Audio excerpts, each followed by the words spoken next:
Hello everyone, you're listening to the Property Podcast. I'm Rob B with Rob D, and we've got a special episode this week. We're going to give you loads of resources, the best stuff that we've consumed this year, whether it be books, podcasts, YouTube channels, TV shows. We've got that and so much more. It's a great episode.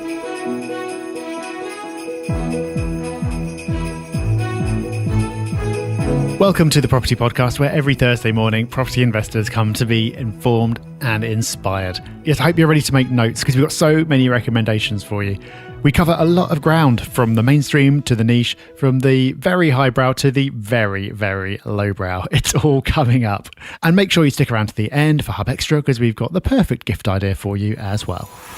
I love recording this episode every year because I always pick up some good tips. Even though we talk pretty much every day, Rob, and we always make recommendations throughout the year, there's always some things that come out in this episode that I will rush to go and download and watch or whatever. And scanning down the list that we put in, there are some I'm really keen to hear about. So let's get into it. Let's talk about what we've enjoyed the most this year out of anything that we have consumed. The categories, as always, are tech and apps, YouTube and TV, podcasts, and books. And let's start with books, shall we? What's your first pick, Rob? Okay, so my first book is a book that I talked about a few weeks back on the podcast, and it's called Taking People With You by David Novak. And this, for me, is my business book of the year. A lot of business books are quite samey. You get the odd gem and you're like, wow, this is unique, this is different content, this is not something I've read before. But that doesn't happen very often. And this book definitely was all new content. It's from a guy who's been there and done it. He was the CEO of the Yum Group, which you may not have heard of, but you would have heard of the brands that they look after, which is the likes of KFC and Taco Bell and others.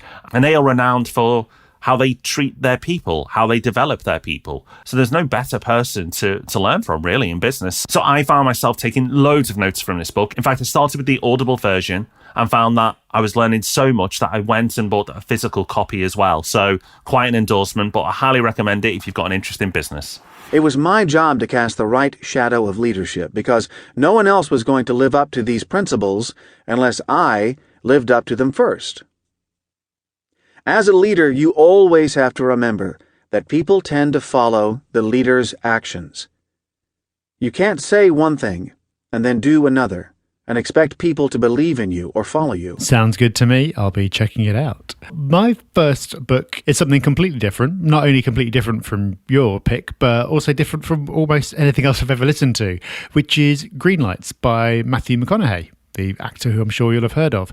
Green Lights is an autobiography, but it's a very unique autobiography. He reads it himself. It's almost like he's acting it. He throws in little poems and odd bits, and it's strange in the best possible way. And he's also had the most bonkers life of anyone I've ever heard of. The stories, just in the first half hour of the book, the stories that he goes through about his parents are just unbelievable, and he swears that it's all completely true. So if you do want to read this book, I would say definitely don't read it. Listen to the audiobook so you can hear his narration. It really brings something extra to these stories that are quite something in their own right. I packed up those journals and took a one-way ticket to solitary confinement in the desert, where I began writing what you hear now.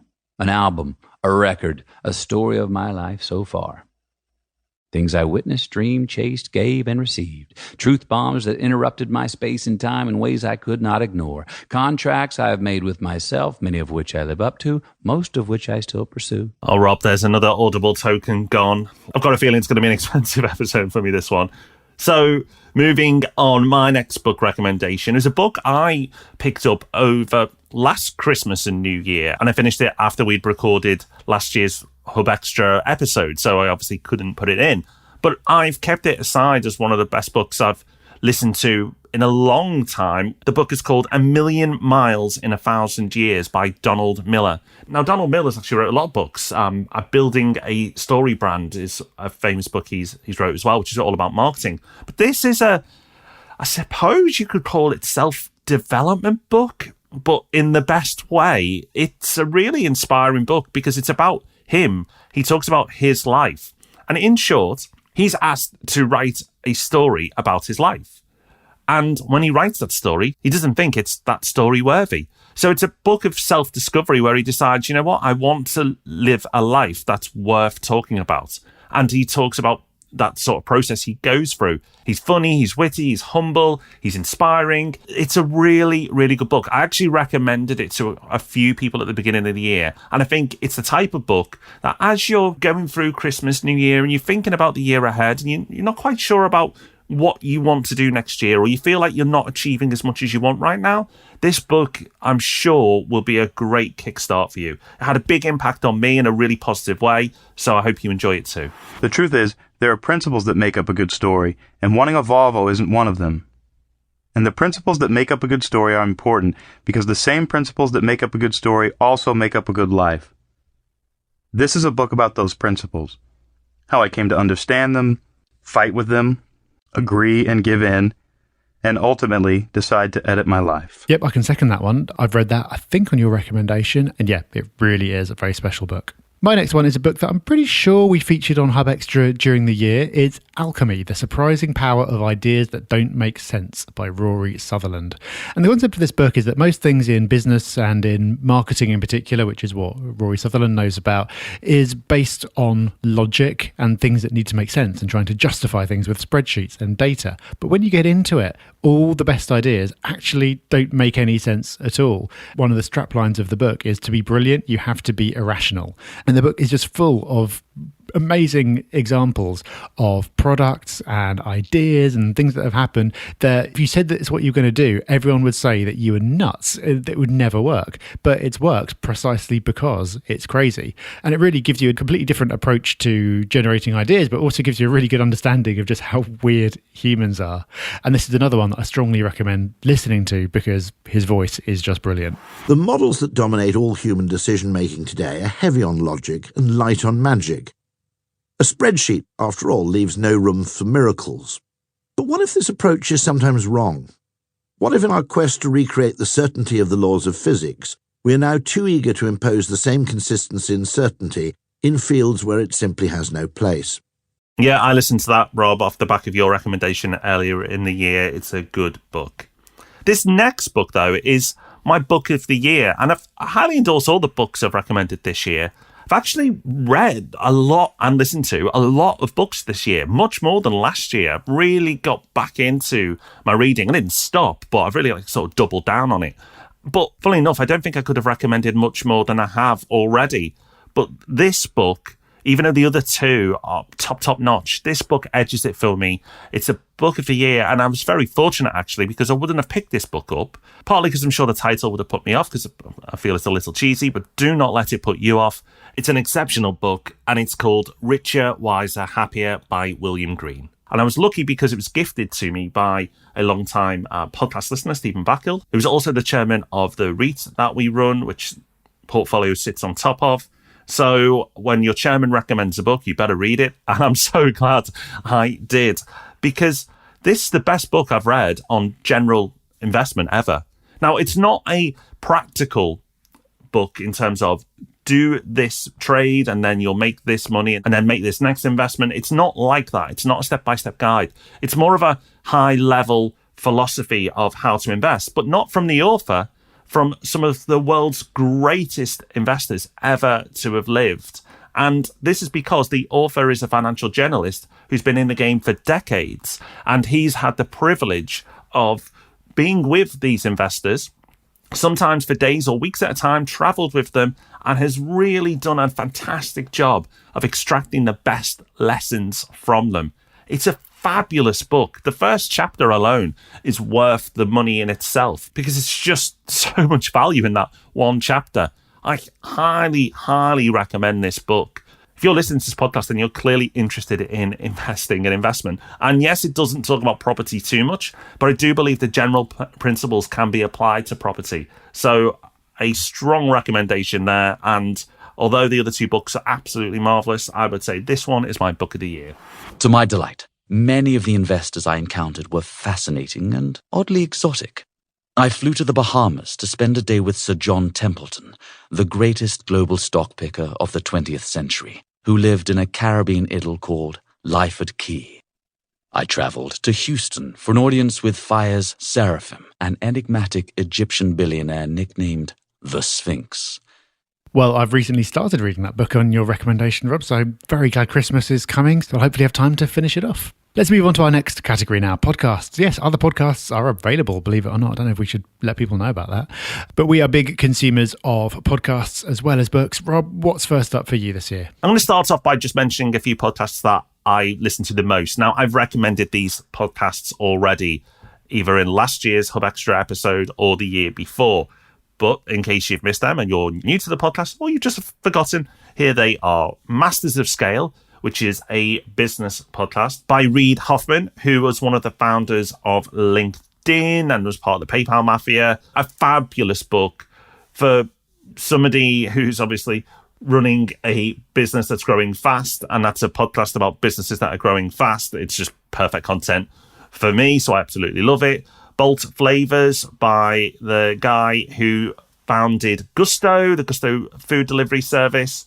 I'm so glad this has continued. It goes from strength to strength. The quality of the guests is absolutely fantastic. And it's the type of guests that you just don't seem to get on other podcasts, which really makes it a really good podcast for me, because you often just hear the same voices when you listen to business podcasts, but he gets some really interesting people on, and the questions he asks, the quality of the questions he asks makes for a really good interview.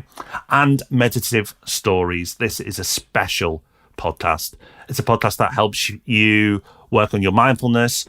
You can go for walks and get yourself into a meditative state while you listen to it. I've found that over the last few years, when I've been in a difficult moment, listening to this podcast has really helped me. And yes, we're now out of lockdown and it might not be as intense for us all, but there are still going to be those weeks, those days, those moments where we're not as on it. And this podcast, I highly recommend to you if you're ever having one of those days or weeks. So, Rob, they're my repeats, but worth mentioning. But let's give people some new podcasts to listen to as well, if they've already listened to all those off the back of our recommendations in previous years. So, come on, what have you got? Okay, so my first is called How to Take Over the World. And it is a podcast about people who have taken over the world. In many cases, literally, like Napoleon and Alexander the Great, but also people like Steve Jobs and Thomas Edison, who've made a huge impact on the world through what they do. And what these podcasts do really well, it's normally about 45 minutes or an hour long, is it really distills down this person who the episode is about, gives you their story, fills you in on what they've achieved, and tries to break down what it is about them and their character that allowed them to do something that very few humans in history have ever done before, for better or worse.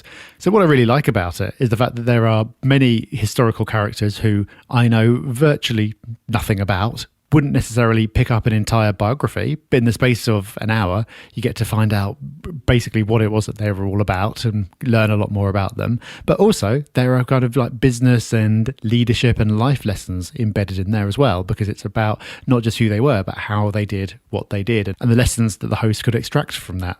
So it's history and it's self-improvement wrapped up in one. And that's why How to Take Over the World is one of my picks. We're going to be talking about Napoleon Bonaparte, the French general, king, emperor, and reformer. And to start off with, why am I doing this, my very first episode of How to Take Over the World, about Napoleon? I think many people know him as the short, angry guy. You've heard of the Napoleon complex, and that's what you think of when you hear Napoleon. So it might seem like a strange place to start for many people. And there's a few reasons I want to start with Napoleon. The first is his absolute brilliance and the volume of his accomplishments. One of my new picks is a podcast called Pain Game, which is a podcast by a YouTuber called True Geordie. Now, I'm aware of his content and I've seen it come up in my feed. I wouldn't say I'm a regular consumer of it, but this podcast is really, really good. Again, another strong interviewer. The questions he asks is fantastic, and he's asking them of fighters.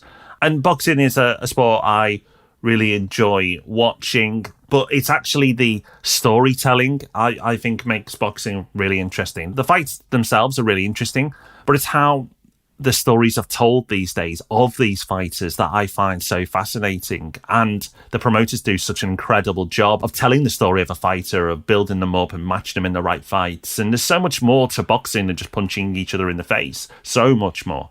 And there's only a few episodes out, but he's interviewed the likes of Logan Paul, Eddie Hearn, whose book I read this year, which was a good entertaining read. John Fury, the father of Tyson Fury, who's an absolute character. If you appreciate boxing on any level, I think you'll enjoy this podcast. If you don't like boxing, it may be worth just having a little go of it, just to listen to these interviews, because they are really good and it might actually capture your interest. The Eddie Hearn episode is particularly good. So give that a go if you've got even a passing interest in boxing. I didn't care about living, I just wanted to die. I got up and I felt the weight of the world was lifted off my shoulders. I knew I was going to make a comeback. Fighting, this was designed for me. This is what makes us who we are. I'm the best. I'm so far ahead of this game. My dream, my vision for myself is to be the greatest martial artist to ever live. I have always been a fighter. There is nothing I do better in this life than fighting. Okay, my next one is super niche, and this is probably only a recommendation for 5% tops of the audience. It's called Macro Voices, and it is about macroeconomics. And it is certainly not beginner level. When I started listening to this podcast, I probably understood a fraction of what it was that they were talking about. And as time has gone on and I've listened to more and gone and done some research on the side and built my knowledge, I now understand a larger fraction of what they talk about. But if you care enough about the big themes in the economy that we sometimes talk about, like inflation and QE and interest rates, then this is a podcast that really takes you into the super detail of all that. But if that's not for you, I entirely understand. That just means you're a normal human. Don't worry, keep listening to the Property Podcast and we'll break down the basics for you instead. We wanted to bring you a credible disinflationist to keep the secular inflation debate going for our 300th episode, and they don't come much more credible than David Rosenberg. Rosie will describe the reasons the inflation we've already seen has occurred and why he doesn't think it will last. We'll also discuss stock prices, bond yields, and precious metals. Well, I am not a normal human, so I will be subscribing. Thank you, Rod. That sounds perfect. And if you think that's niche, I'm going to try and up the niche stakes on a podcast that I've enjoyed this year. So possibly even less people listening will go and subscribe to this one. But it's called FinTech Insider, and it's a weekly news show of all the goings-on of the world of fintech. And they have some insight episodes as well where they tackle bigger themes and topics. Now, we've launched the FinTech in portfolio, you may have heard. So this podcast has been incredibly valuable over the last couple of years as that process has taken place. And I feel my knowledge of what's going on in the industry has really leveled up because of this podcast. So if you have any interest in the world of fintechs, then you're going to love this podcast. But I understand the majority of the audience won't. So it's a bit of a niche recommendation, but just in case you're interested, it's definitely worth subscribing. We're putting financial services through the ringer. How do we rate its performance in the past year? What should it stop doing? What does it need to start doing? And what should it continue doing?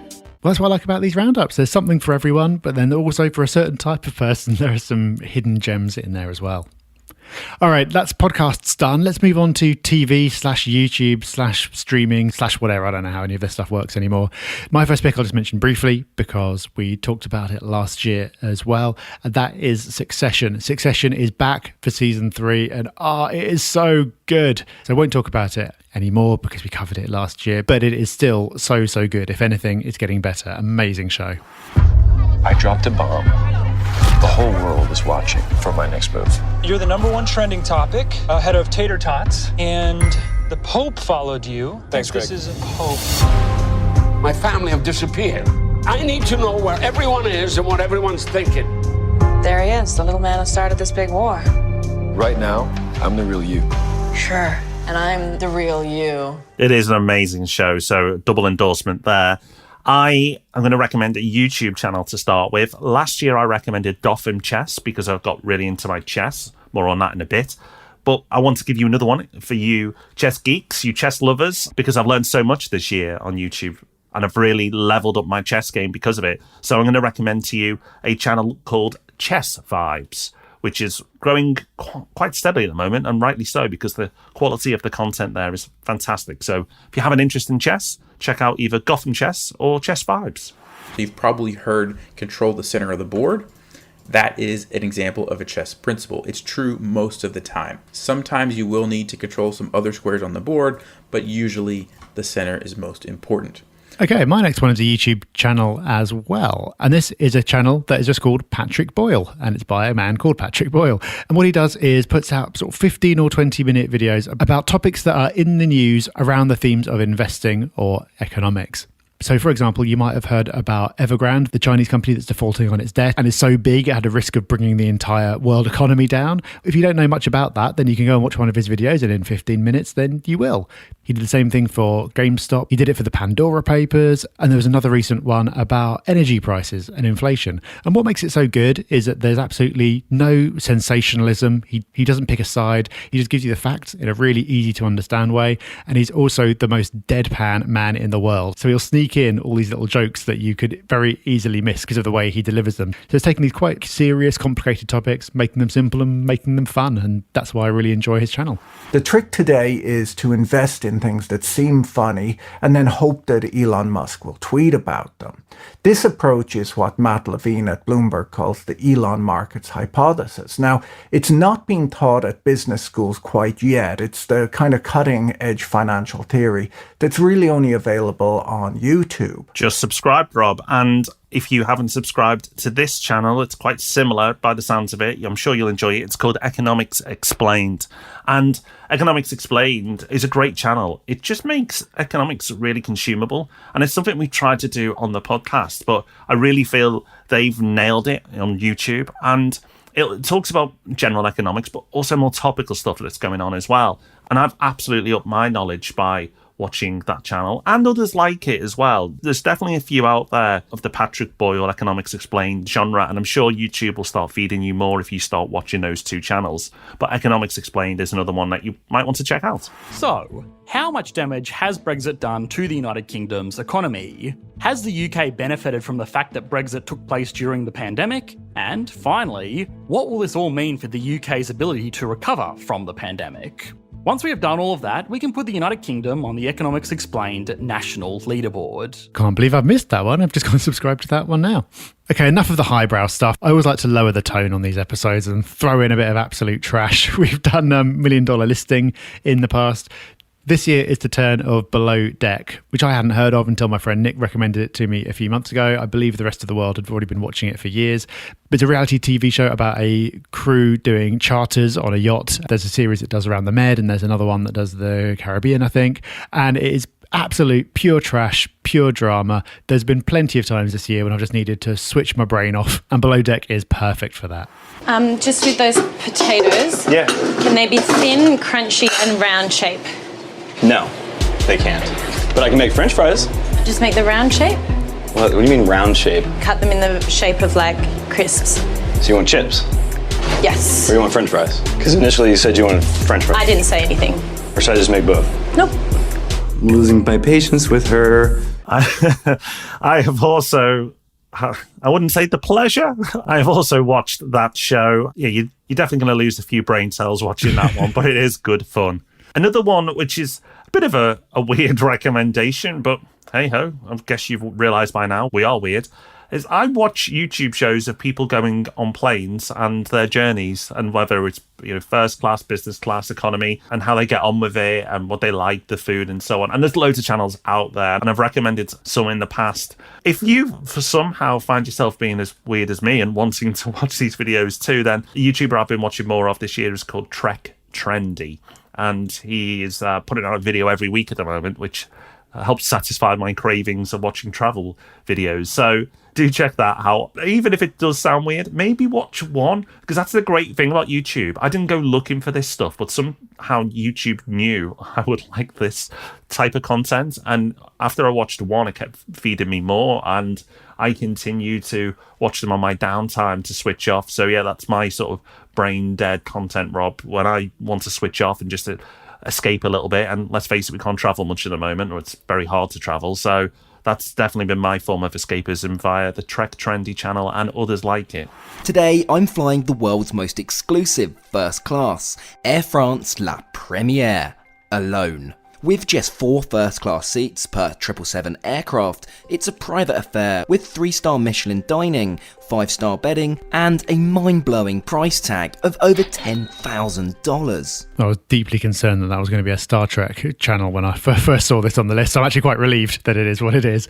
But we're certainly getting some variety from super highbrow to super lowbrow. Let's see if we can keep the variety going as we move on into tech apps and kind of geeky things we've enjoyed. So, Rob, what's first up for you? So this first one, I did not want to get involved with. I didn't want to follow the crowd. I thought it was all hype. I thought it was all buzz. And I questioned the quality of the product. And it's Peloton. Now, I cracked and I got myself a Peloton just towards the end of lockdown. And what an incredible brand and product. Absolutely worth the hype. It's been brilliant for me. Just being able to have a gym-like experience, convenience of just going into your spare room and being able to exercise is fantastic. The equipment's really good. But for me, where it really excels is the quality of the instructors. Just world class. You feel really motivated by the end of your classes. And yes, you have the cycling, but the app allows you to do other classes as well, like running and walking. And I've tried those and they're fantastic too.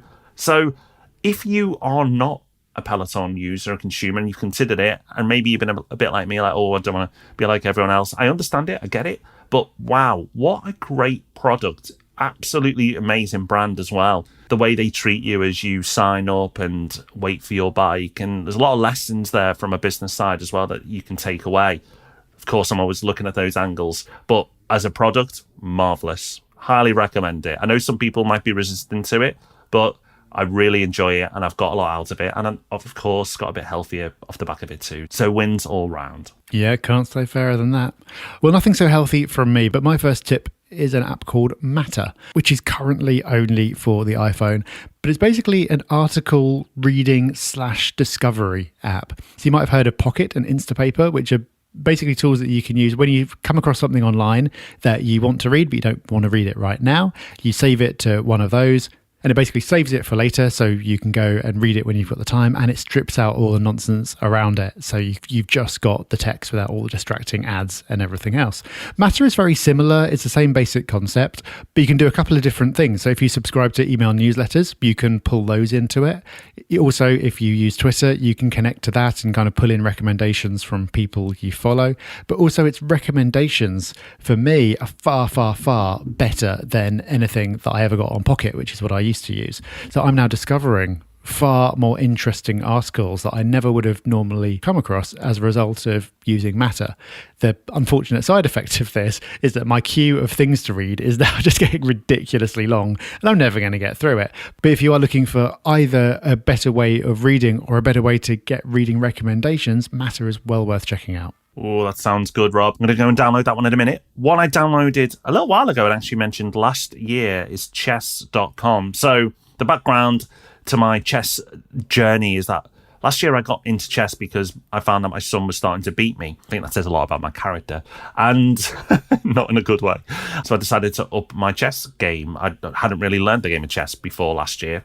It's not the type of thing you did in Liverpool. Probably would have been a slightly more challenging childhood for me if I had been where I grew up. But I got into chess last year because of it, and I found a real love for it. So I'm going to recommend it again because last year I did it to kind of make sure I could stay ahead of my son, but this year I've done it just for my own enjoyment, my own personal development. I love the fact that you are ranked in chess, so you can work on your ranking, and I set myself goals at the beginning of the year, and I'm pleased to say I surpassed them.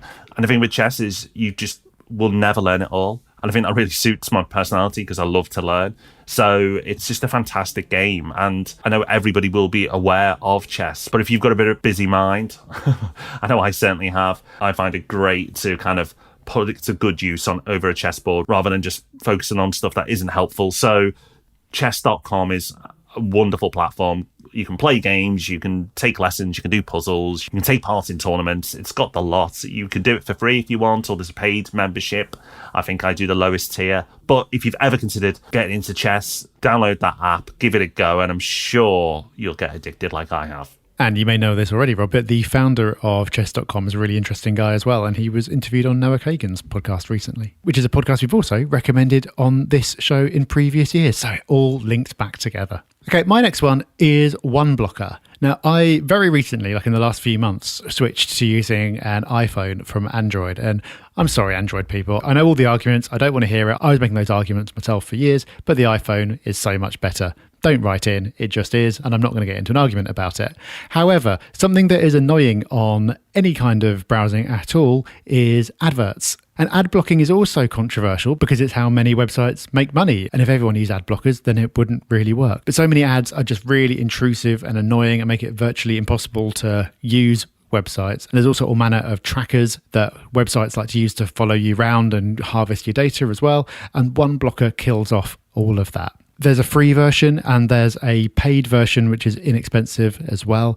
And it's just really unbelievably effective. So now using Safari on the iPhone, not just ads, but all the annoyances are gone and the whole experience is so much better. So if you use your phone a lot for browsing, it's a very small investment to make your experience better for hundreds of hours. That's a pretty good trade-off for me. That is a brilliant trade-off, Rob. I'm sold, so much so I actually downloaded it as you were talking. So that sounds like a brilliant app. Thank you.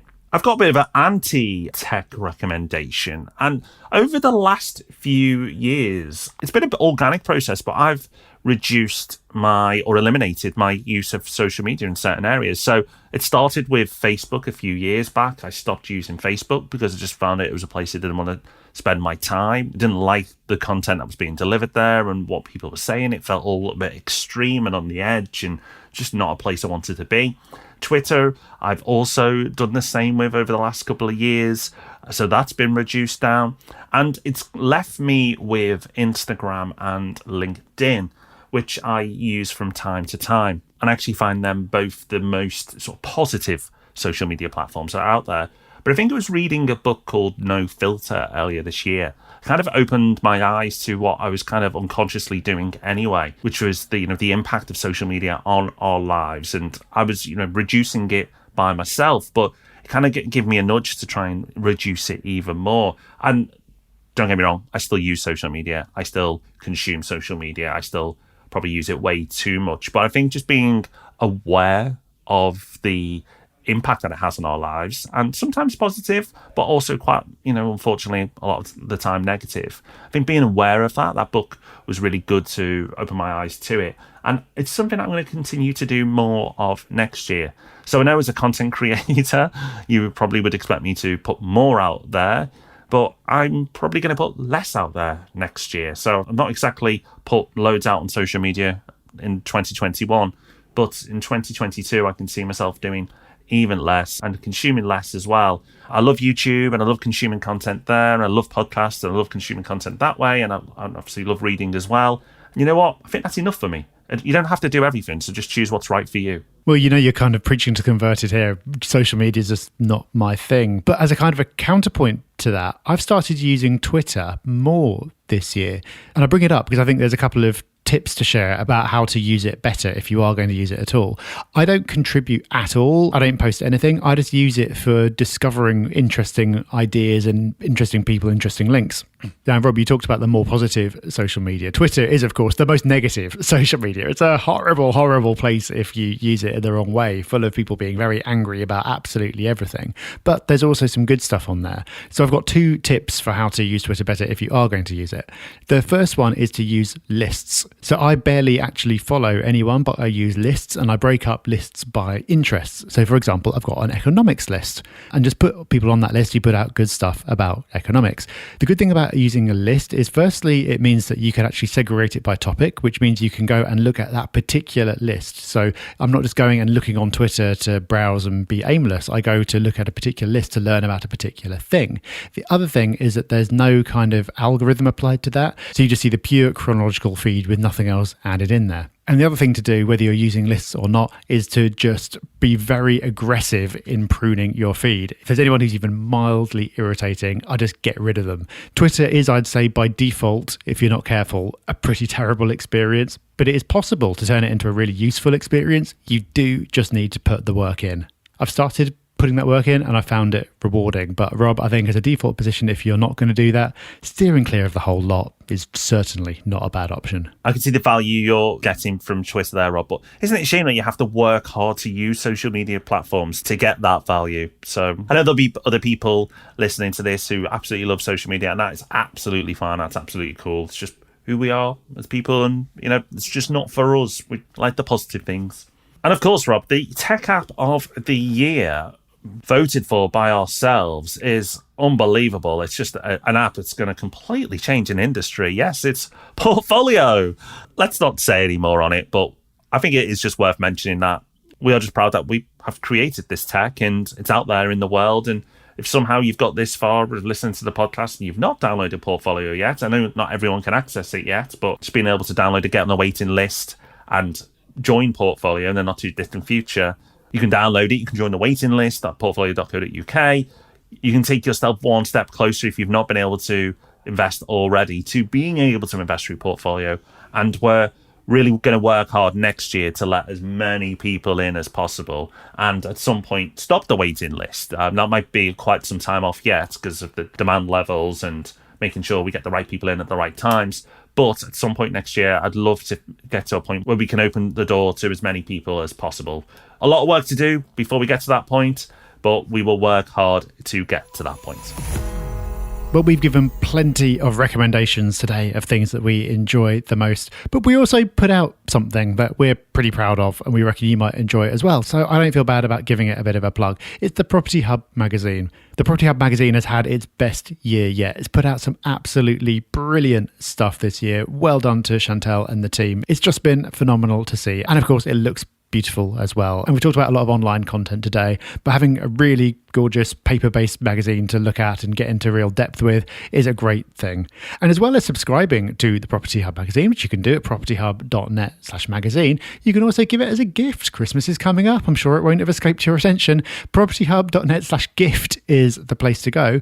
And for just £30, you can give a gift of a year's subscription to the Property Hub magazine, which will be 6 issues plus online access to all the back issues from more past years that I'd like to think about. So you just go to propertyhub.net/gift, you sign up, you get a voucher which the lucky beneficiary then has 3 months to redeem, and that gives them a whole year of the Property Hub magazine. So whether it's for you or whether it's for a friend or family member, do check it out. So loads of gift ideas from this episode, whether it's for yourself or for others. Enjoy them. I hope you've enjoyed this episode. We love doing this episode. It's a bit different from the normal property content, but surprisingly popular. Everybody seems to love these episodes, so I hope you've enjoyed this week. We'll be back, of course, next week with the Property Podcast. So until then, take care, have fun. Bye-bye. Bye-bye.